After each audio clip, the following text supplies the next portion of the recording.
Well, hello again, Jubilee. Hey, How you doing? Elena.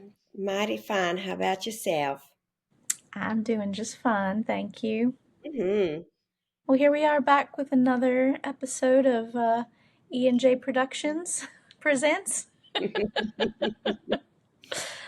Um, and I was thinking about you because we've been talking about taking time for yourself, and that was our last episode. In case you haven't checked that one out, but just the importance of taking that time to just be. And we got into that on our last episode. And one of the things that came up for me was when I'm in that space of just being, and I've dropped in, and we kind of talked about what it's like to like drop into that space. I sometimes feel things where there's like a knowing or there's like a clarity that I didn't have before when I was trying to figure it out up here that comes through me just sitting and being with myself. Um, and it's funny because it sometimes feels very like illogical or not, it doesn't make sense.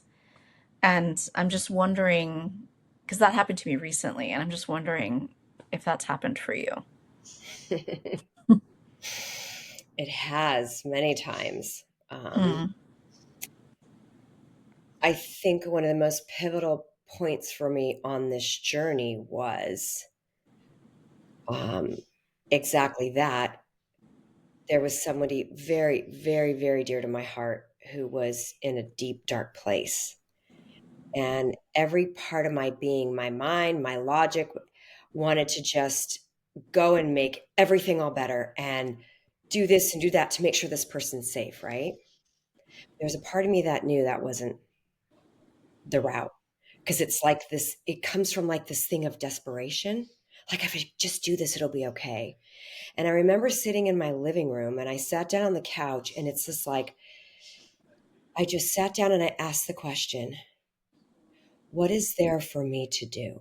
And I just stopped and I didn't look for an answer. And I just sat there in the silence. And I heard in my own voice, hold space for this person and hold space for yourself. mm, And I was like, wow, this means I'm actually not doing anything but holding space. mm, And it was so profound for me because it was like a pivotal moment where I was going to trust that inner knowing and forego the noise in my mind.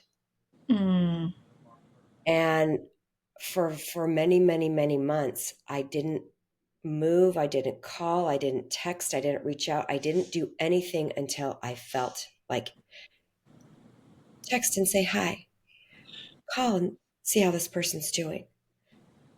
Because I didn't want to come from fear, and I had a lot of fear, all mm, the what ifs, but I didn't want to go there. mm, And I just stayed with that space, and I only moved when I got the feeling to move, like call, text, reach out. That's it. mm. Yeah.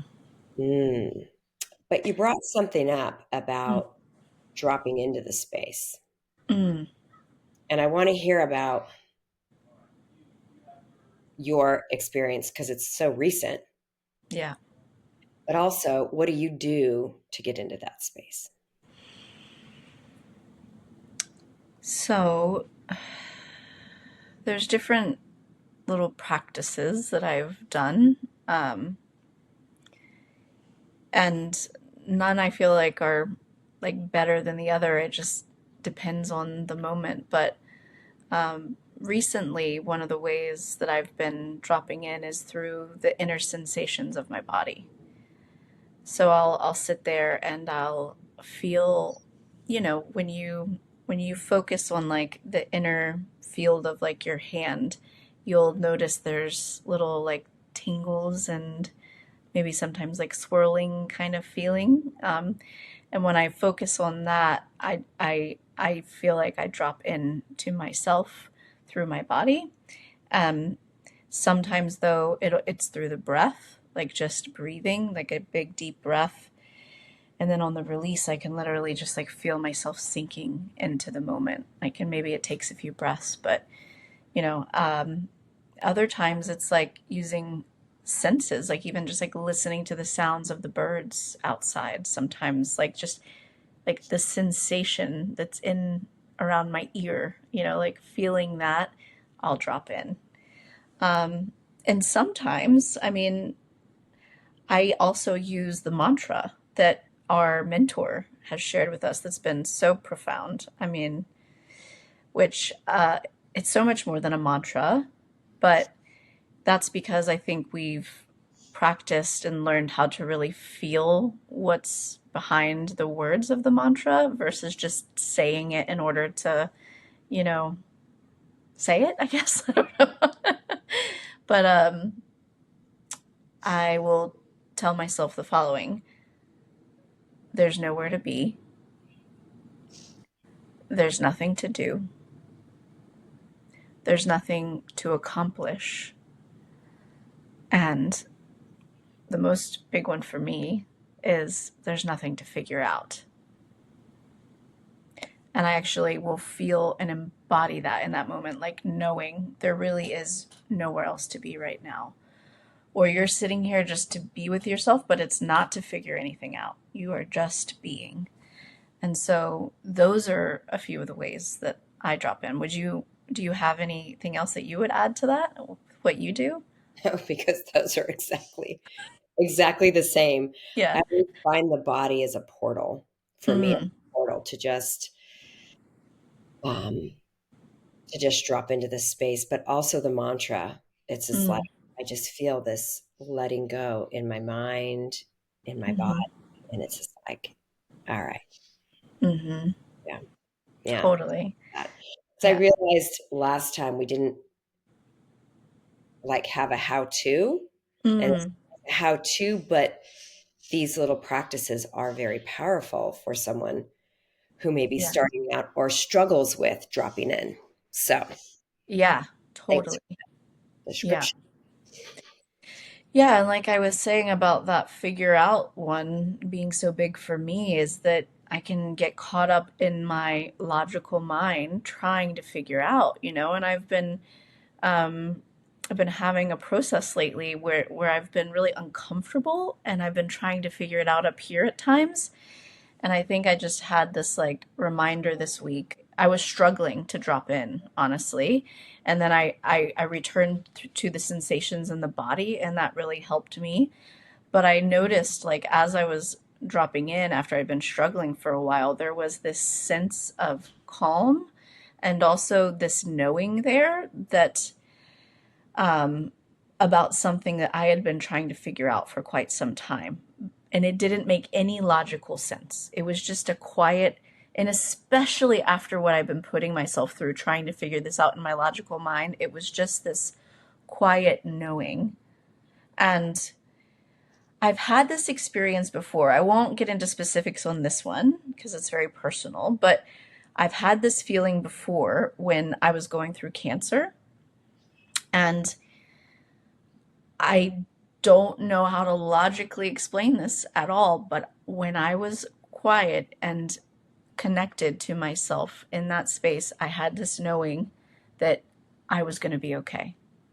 I just knew I was going to be okay. And throughout that whole process of going through treatments and going through all the discomfort of everything, having cancer, like, you know, having to talk to family members about it, having to talk to my doctors about it, I had that feeling that I was going to be okay. And so in the chaos, when I would come back to myself in that state of being, I would return to that feeling. And I can't tell you how like I don't know how I would have gotten through that otherwise. I have a question for you because I feel Mm, this is really important for anybody mm, watching this.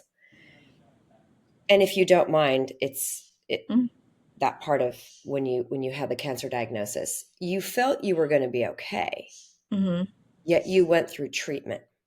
mm, So the question is like, did you feel to go through treatment? Because I don't want somebody to go, oh, I'm going to be okay. I don't need to do anything. There's a participation that's required and it's different for everybody. But could you Hmm. talk a little bit about that? Yeah. Well, so similarly to when you were saying you went through your process and you didn't reach out until you really felt to. Like you knew if you had reached out, it would have been out of fear. You just knew that, and I almost wanted to go like, well, how did you know? But it's like you knew, you knew, right? And so for me, I am not the kind of person who would I had like a bit of a judgment in the Western medical system because of some stuff from my background. And I was like, you know, I would have normally probably tried every other thing besides going through chemotherapy. Like, that's just the kind of identity that I had. But I knew because I knew when I showed up and I met with those doctors, this team of doctors, it was like, you're going to do this and this and this. I knew that's what I was doing. And so you still, even though I knew the outcome was that I was going to be okay, I still had to go through and follow through with the steps that were in front of me. And I knew that if I didn't go and do that, it was going to be out of fear. I knew it was going to be out of fear. And it was Mhm. funny because I did have other choices down the road in that process where the doctor was like, you should really do this. But I knew if I went and did that, it would have been out of fear as well. So I didn't do that. So it was a process of, and I think, that's why this practice that we've been talking about is so important because I felt very connected to what was true for me, to that knowing of whether or not that would have been out of fear or not. Because I had taken the time and I felt that space to do that. So, It's so much harder mm, when you've got, in your case, a mhm, potential life or death situation. You have to be so clear. And it's just the single most important thing for myself is to practice that, especially when life is so smooth. mm, So you know what that feels like. So you know the difference between the fear and the knowing, yeah, like what you were saying. Because to be so like this, hmm, had you yeah, not practiced, who knows? yeah. I mean, exactly. And I didn't go through all that alone. Like I had my people, like I had you and the group that we're a part of and my mentor, because the space that was also being held for me. My when I found out I had cancer, my mentor was my first call. Like I called him immediately because I was like, I want to go through this consciously. Like I want to be here through this process. And so that was really supportive to me. So like I didn't do that alone. Like Okay. I had support. But I Yeah. did, I made those choices alone, Hmm. but I had support. Yeah. Yeah. Yeah.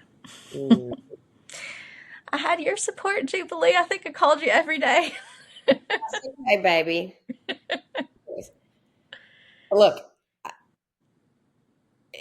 it's really interesting, even though it's the group support, and I'll just speak for myself on this, the group Hmm. support, and it's like we met every week. Hmm. And then you and I would talk on our own, but it's like Hmm. for myself, I got so much out of your process. Mm. I learn a lot. I get to experience for my own self. Like you share things or you say things, and then a realization for me drops in. So it's never ever one sided. Yeah. If you're open to it, you realize there's something in there for you too.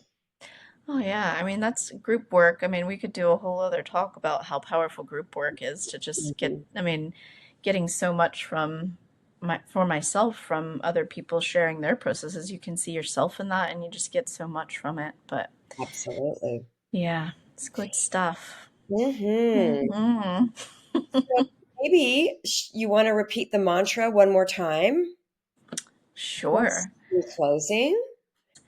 Yeah, and if you're not like driving or something, you could close your eyes and like feel into this right now, but just feel this rather than, just hearing the words.